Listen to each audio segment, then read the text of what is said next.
Teacher husband? వాడి గురించి చెప్పడం వల్ల ప్రయోజనమే లేదు. వాడికి భయంకరమైన కోపం, మాట మాటికి పెళ్ళాన్ని కొడతాడు. ఇప్పుడు హత్య కేసులు ఇరుక్కొని జైల్లో కూర్చున్నాడు. కానీ తను విదేశాల్లో ఉన్నాడని నేను విన్నానే. అది తన అన్నయ్య. మొగుడు జైల్లో ఉన్నాడు అంటే వాడు నా కొడుకు. ఇకపైన జరిగిన వాటిని తలుచుకోవడం వల్ల ఏ లాభం లేదు. నేను ఫస్ట్ టైం కిచెన్ లోపలికి వస్తున్నాను. ఇంతకు ముందు కిచెన్ లోకి వెళ్ళిందే లేదా? నా బామ్మతో గొడవ పడటానికి మాత్రమే వెళ్తాను. అది తప్ప నాకు గ్లాస్ వాష్ చేయటం కూడా తెలీదు. ఇంత చాలా? ఇదే మీడియం. అదెలా నీకు తెలుసు? నేను చేసి చేసి నేర్చుకున్నాను. చేయి కాలటం లేదా? లేదు, ఇదేమీ పెద్ద వేడి కాదు. ఇప్పుడు మనం ఇందులో పంచదార వెయ్యాలి.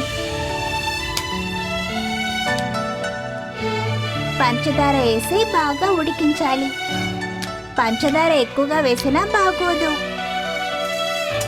తర్వాత ఇలా బాగా కలపాలి. అయ్యో వద్దాకిలా, వేడి పాలు పైన పడతాయేమో. అలా కవ్వకుండా చూసుకోవాలి. నీకు టీ కావాలా? నేను ఇదంతా అసలు తాగిందే లేదు. నాకు జ్యూస్ అంటేనే ఇష్టం. ఇంకా నా బామ్మ అప్పుడప్పుడు పాలేస్తుంది.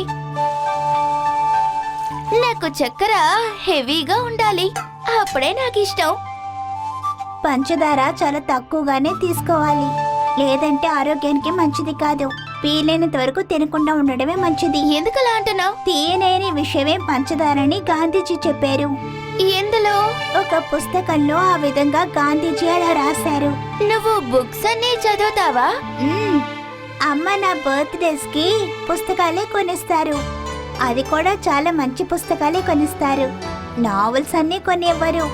అలాంటి బుక్సే మనం ఎక్కువగా చదువుకోవాలి. చదివేది చాలా బోరు. ఆ టైంలో కూడా నాకు టీవీ చూడటమే ఇష్టం. మా ఇంట్లో అసలు టీవీయే లేదు. అందుకే నువ్వు చాలా బుక్స్ చదువుతున్నా. టీవీ ఉండిందంటే ఇంకా ఏమీ చదవాలనిపించదు, చూస్తూనే ఉండొచ్చు.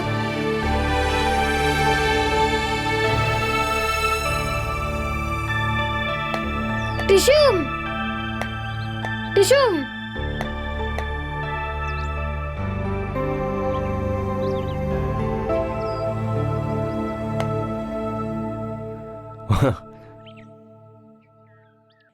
ఒంటరిగా కూర్చొని ఆడుకుంటున్నావు? ఇలా రా చెప్తాను. ఎందుకు? సరదాగా మాట్లాడుకుందాం. వద్దు. ఇదిగోండి అంకుల్ టీ. బామ్మని రూమ్ లోకి వెళ్ళి చూసారా? మీ బామ్మ బాగా టైర్డ్గా ఉంది, ప్రశాంతంగా పడుకుంటుంది. నానా, ఇది అఖిల వేసిన టీ. అలాగా? ఆడపిల్లలంటే ఇలా ఉండాలి, చూసి నేర్చుకో. అఖిలకి వాళ్ళ అమ్మగారే ఇవన్నీ నేర్పించారు.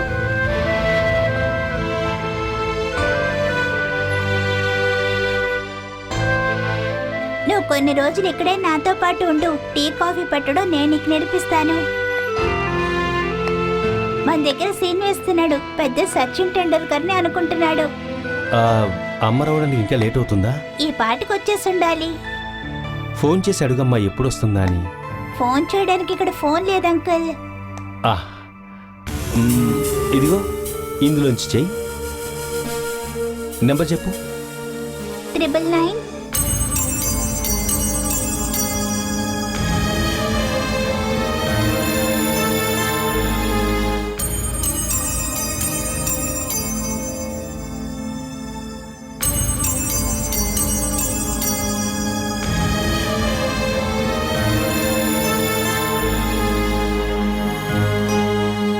కట్ చేసేసింది.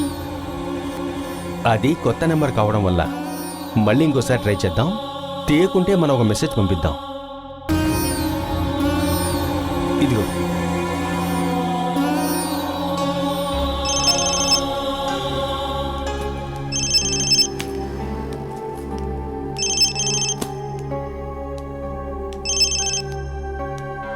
హలో అమ్మా, అఖిలని మాట్లాడుతున్నా. ఇది ఎవరి నంబర్? కళ్యాణి వాళ్ళ నాన్నగారు వచ్చారు.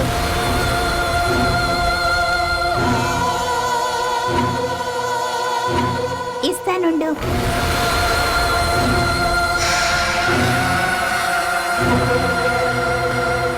హలో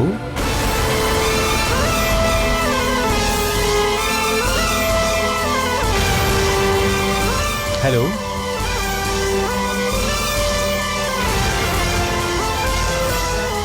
హలో హలో మాట్లాడడం లేదు. ఇలా ఇవ్వండి. హలో అమ్మా. అమ్మా ఎక్కడున్నావు? కళ్యాణి వాళ్ళ నాన్నగారు నిన్ను చూడటానికి ఇక్కడికి వచ్చారు. త్వరగా రా. అఖిల అమ్మా హాస్పిటల్కి వచ్చాను. చాలా మంది ఉన్నారు, లేట్ అవుతుంది. నువ్వు వాళ్ళని వెళ్ళిపోమని చెప్పు. నేను కళ్యాణి వాళ్ళ నాన్నకి ఫోన్ ఇవ్వనా? వద్దు, ఇక్కడ మొబైల్ యూజ్ చేయకూడదని రాశారు. నువ్వు చెప్తే చాలు, నేను కట్ చేస్తున్నాను.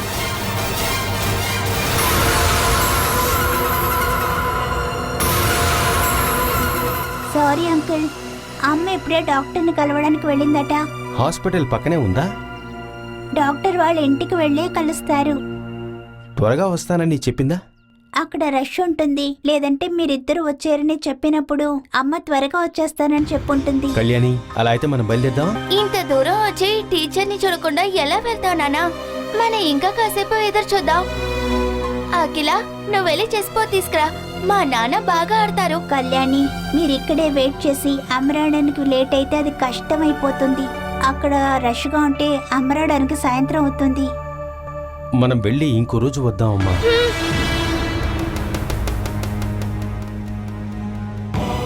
ఊరికే చెప్పట్లేదు, నేను తీసుకొస్తాను. ఇంకా కాసేపు ఇక్కడే ఉంటే మీకు ఏంటి సమస్య? మీ నాన్నగారికి ఏమైనా పనుంటుంది కళ్యాణి. ఎలాంటి పనులు లేవు. ఇంకా ఇవాళ ఎలాంటి ప్రోగ్రాం లేదనే కదా నాకు చెప్పారు. మన ఇవాళ టీచర్ ని చూసే వెళ్దాం. ఎందుకని ఇలా మొండిగా ఉన్నావు? మనం ఎప్పుడైనా రావచ్చుగా. మీరు ఇక మీద ఎప్పుడు వస్తారు? ఇప్పుడు మీరు వచ్చిందే చాలా పెద్ద విషయం. నీకోసం టైం నా దగ్గర ఎప్పుడు ఉంటుంది. ఇదంతా మీరు అఖిల వినటాని కోసం చెప్తున్నారు. అఖిలను కూడా సాక్ష్యంగా పెట్టుకునే కదా చెప్తున్నాను. మనం ఖచ్చితంగా ఇంకో రోజు వద్దాం. నాన్నగారు చెప్తున్నారు కదా, నమ్ము కళ్యాణి. నేను ఎవరిని నమ్మను. వచ్చేటప్పుడు నువ్వు ఫోన్ చేసిరా. అదేం వద్దు, ఒక రోజు మీరందరూ కలిసి మా ఇంటికి రండి. అది కరెక్ట్. నెక్స్ట్ టైం వచ్చేటప్పుడు నువ్వు ఒక డేట్ ఫిక్స్ చేయి. మనం ఇంట్లో ఒక పార్టీ అరేంజ్ చేద్దాం. అయితే మనం అలాగే చేద్దాం అఖిల. నువ్వు అమ్మని అడిగి చూడు కళ్యాణి. టీచర్ ఒప్పుకునేలాగా చేయటం అది నా బాధ్యత.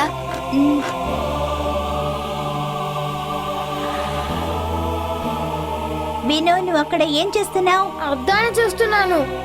అన్ని అద్దాల్లోనూ నీ మొహం ఒకేలాగే ఉంటుంది. నువ్వు ఇలారా. అలా అయితే మేం బయలుదేరుతామమ్మా. ఇదిగో, ఇది ఉంచుకో. ఇది ఎందుకు? తీసుకోమ్మా.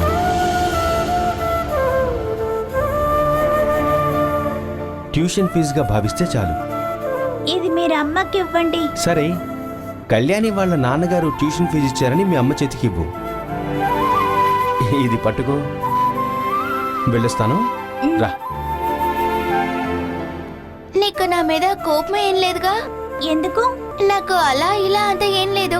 అప్పుడప్పుడు కోపం వస్తుంది. అప్పుడు ఏమనిపిస్తే నేను అదే చేస్తాను. నీకేమైనా కష్టంగా ఉంటే దయచేసి తట్టుకో. అది వదిలేసి నేను నీకు సారీ చెప్తానని అస్సలు అనుకోకు. కళ్యాణి, రా, బయలుదేరదాం.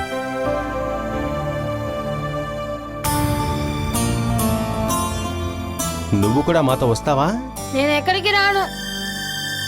మనం డైరెక్ట్ గా ఇంటికే వెళ్తున్నా. లేదు, మనం హోటల్కి వెళ్ళి భోంచేద్దాం. ఆ తర్వాత సినిమాకి వెళ్దాం. ఎక్కి కూర్చో.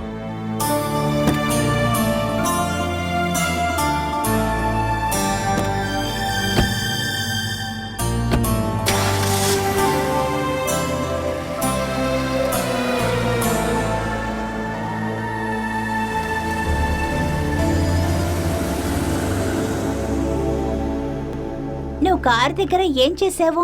ఈ రాయితో నేను ఆ కార్ ని నాశనం చేశాను. విను, ఆ అమ్మాయి నిన్ను కొట్టింది కదా, దానికి బదులే నేను వాళ్ళ కార్ ని విసిరేస్తాను.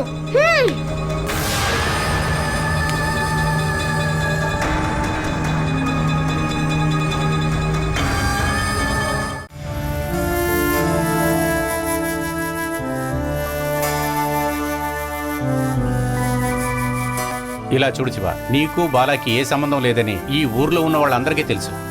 అయినా గానీ అనవసరంగా ఏదేదో జరిగింది.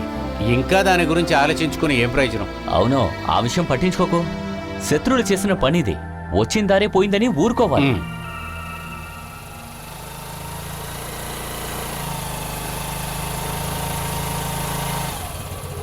శివ, అదిగో సితార వచ్చింది.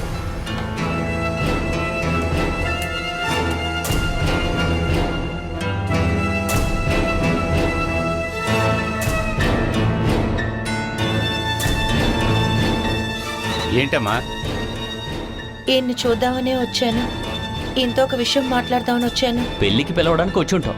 మమ్మల్ని కూడా పిలుచుంటే పెళ్లికి వచ్చి పెద్ద గొడవ చేసి ఉండేవాళ్ళం కదా. నోరు మీరా. మీతో కొన్ని విషయాలు నేను మాట్లాడాలి. అన్నీ మాట్లాడేశాం కదా. అది కాదు, ఇప్పుడు వచ్చింది వేరే విషయం గురించి. మన ఇద్దరికి సంబంధించిందైతే చెప్పుకో. ఇది నాకు సంబంధించింది. చెప్పు. కాస్త అటువైపు వెళ్ళి మాట్లాడదామా? ప్లీజ్, ఇక హింస పెట్టను. ప్లీజ్ కొంచెం వస్తారా? శివ, ఏదో మాట్లాడాలంటదిగా, ఇళ్ళు.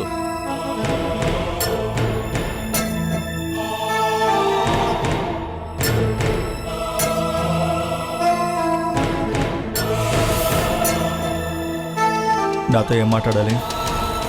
మా ఇంట్లో నెక్స్ట్ మంత్ 22nd నా మ్యారేజ్ ఫిక్స్ చేశారు. ఇది చెప్పడానికి పిలిచావా? పిలవకు. నేను రాను సితారా. నేను పిలిచానా మీరు నా పెళ్లికి రావాలి అని?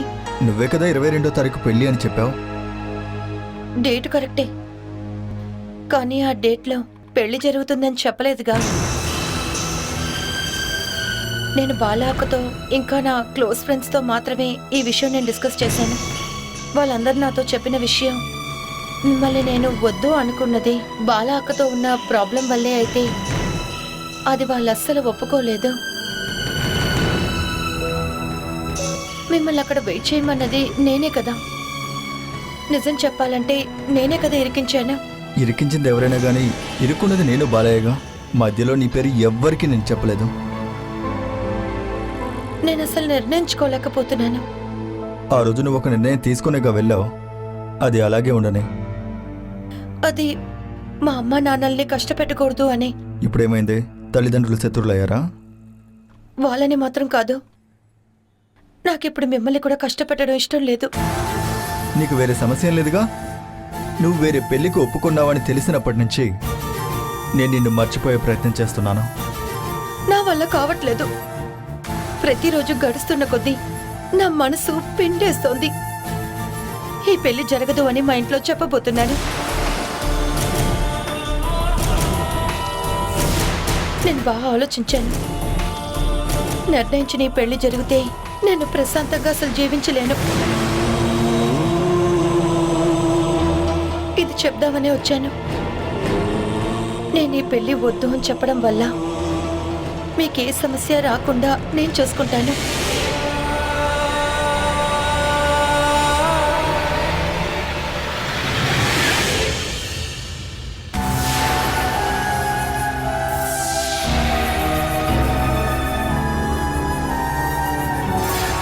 ఇదిగోండి అత్తయ్య.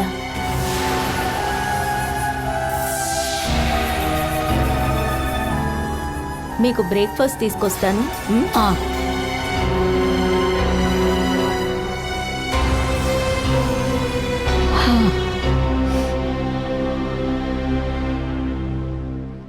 అసలు ఈ షూ ఏంటో, చెప్పులు వేసుకొని వెళ్ళుండొచ్చు. ఓ అక్క, అక్క వస్తున్నావా లేదా? ఈ రోజు బాటిల్ మర్చిపోతున్నావు. నువ్విచ్చేది వేస్ట్ అమ్మా.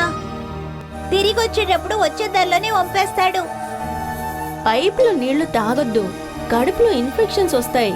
అందుకే కదా అమ్మ కాసిన నీళ్లు నీకు ఇస్తున్నాను. నువ్వు ఇవే తాగాలి, సరేనా? నేను పెట్టుకుంటాను, నాకు ఇవ్వండి. షర్ట్ బటన్స్ వేసుకోలేదేంటి? నేను పెళ్లికి వెళ్ళట్లేదు, స్కూల్కి వెళ్తున్నాను. ఏం చెప్పినా ఏదో ఒకటి చెప్పు. అమ్మా,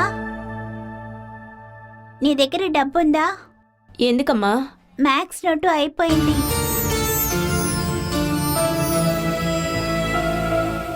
డబ్బు లేకపోతే వద్దులే.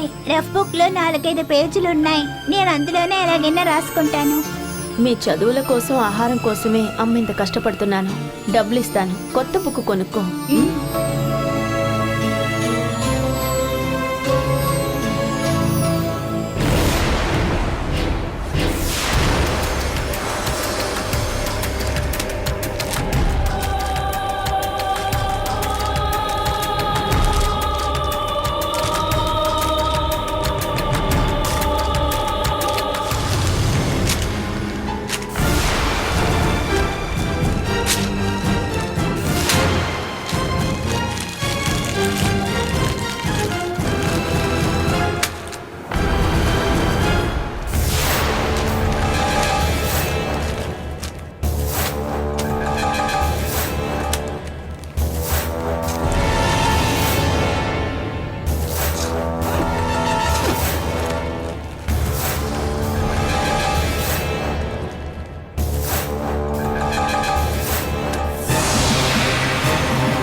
అమ్మ డబ్బు ఇవ్వగానే వెళదాం. థ్యాంక్ యూ అమ్మా. వెళ్ళిరా. రారా. నువ్వు త్వరగా వెళ్ళాలన్నావు కదా, ఏంటి వెళ్ళలేదా? నేను ఒక బుక్ కొనుక్కోవాలి. ఏం బుక్? బుక్ అయిపోయింది, కొత్తది కొనుక్కోవాలి. నేను నిన్న నీ బ్యాగ్లో బుక్స్ పెట్టినప్పుడు అన్నిట్లోనూ పేజెస్ ఉన్నాయిగా, ఇప్పుడెలా లేకుండా పోయాయి? ఏది చూపించు. వద్దు. విను, నా దగ్గర దెబ్బలు తినకు. వద్దని చెప్పాను కదా. వదులురా. వదలమంటున్నానా? చూడ నువ్వు వదులు. మా ఇవ్వండమ్మా. విను, సైలెంట్ గా ఉండు.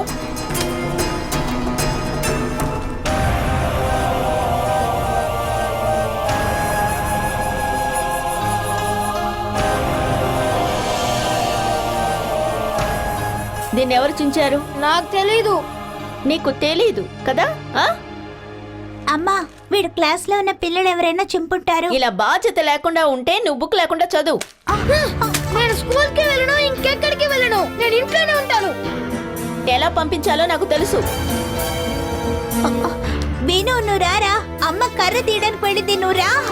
నాకు కొత్త బుక్ కొనిచ్చేంత వరకు నేను రాను. కావాలంటే 20 రూపాయలు నేను ఇచ్చేస్తాను. నువ్వు బుక్ కొనుక్కో. అమ్మ దగ్గర దెబ్బలు తినకుండా రా. ముందు డబ్బులు ఇవ్వు. నువ్వు రారా, త్వరగా రారా.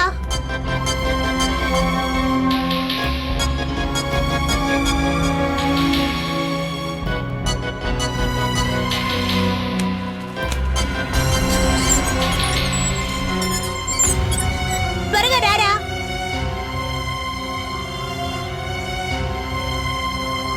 ఎదుగాడి చూడండి.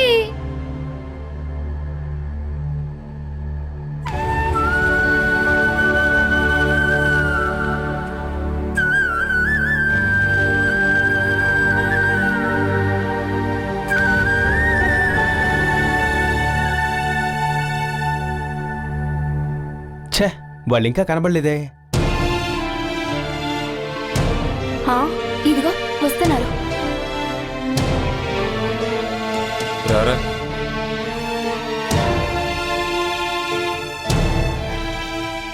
ఏంట్రా ఇది చెప్పాలన్నావంట? అది అందరికీ చెప్పడం కోసమే మీరు వచ్చేంత వరకు వెయిట్ చేశాను. ఏంట్రా, నువ్వు వేరే ఇంటికి వెళ్ళాలనుకుంటున్నావా? హ, నా ఇంట్లోంచి నేను ఎక్కడికి వెళ్ళను.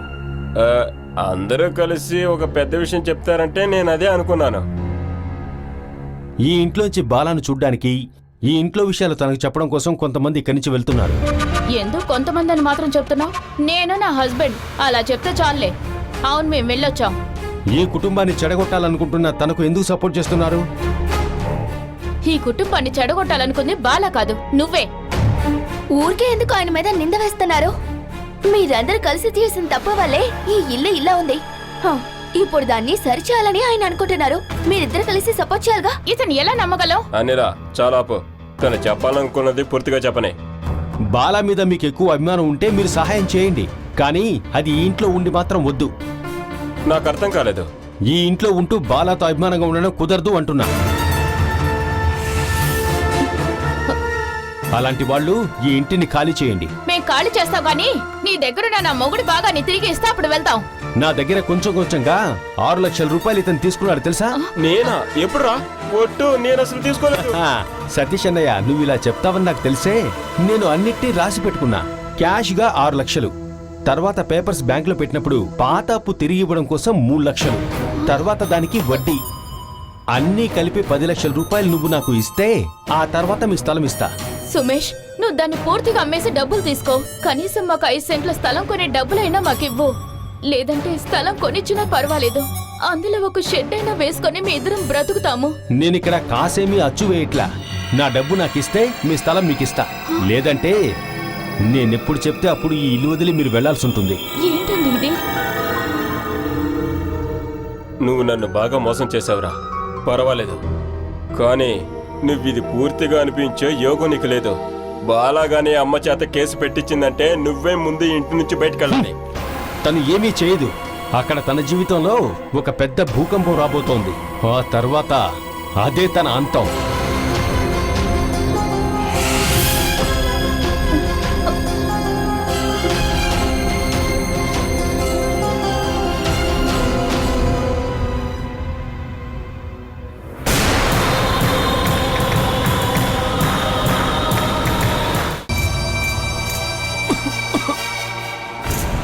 ఎవరు?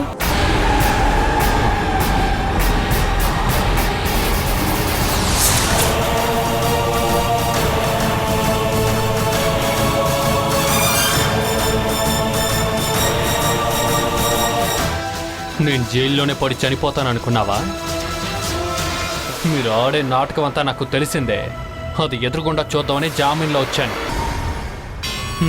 ఇదే కూతురు కదా?